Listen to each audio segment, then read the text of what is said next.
گفتن از همین کودک پولی زکات واجب می شود یا خیر؟ از بس که کودک گویم نابالغ هست، زکات بالای اون واجب نیست. بسم الله الرحمن الرحیم.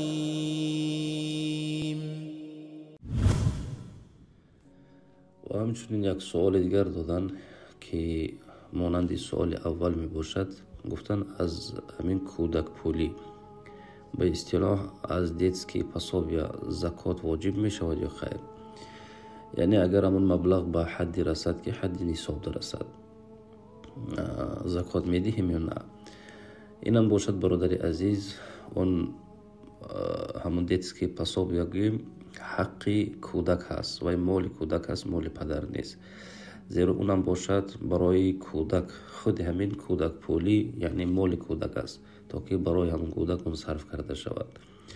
از بس که زکات بالای کودک واجب نیست، چگونه که پیامبر صلی الله علیه و سلم گفتن رفع القلم عن ثلاثه، گناه برداشته شدگی است از 3 طایفه: عن النائم حتی یستیقظ، از آدم خواب تا که بیدار می شود، و عن الصبی حتی یحتلم، از کودکی که تا به بلاغت می رسد، و عن المجنون حتی یعقل، و از دیوانه تا که هوشیار شود، عقلش در جاش بیاید. از بس که کودک گویم نابالغ هست، زکات بالای اون واجب نیست و گویم از اون مبلغ زکات داده نمی شود. و همچنین امام ابو حنیفه گفتن یکی از شرط های زکات نیت هست، کودک نیت نمی کند.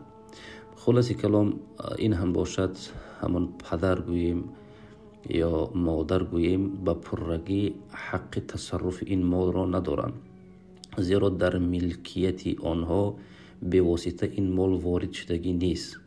این مالی هست که باز هم باشد برای کودک ها از طرف دولت جدا کردگی شدگی هست. پررگی قطعی در ملکیت آن آدم که در آمدگی نیست. بالاخره اگرچه مبلغ به حد نصاب رسد، زکات واجب نمی شود. والله اعلم.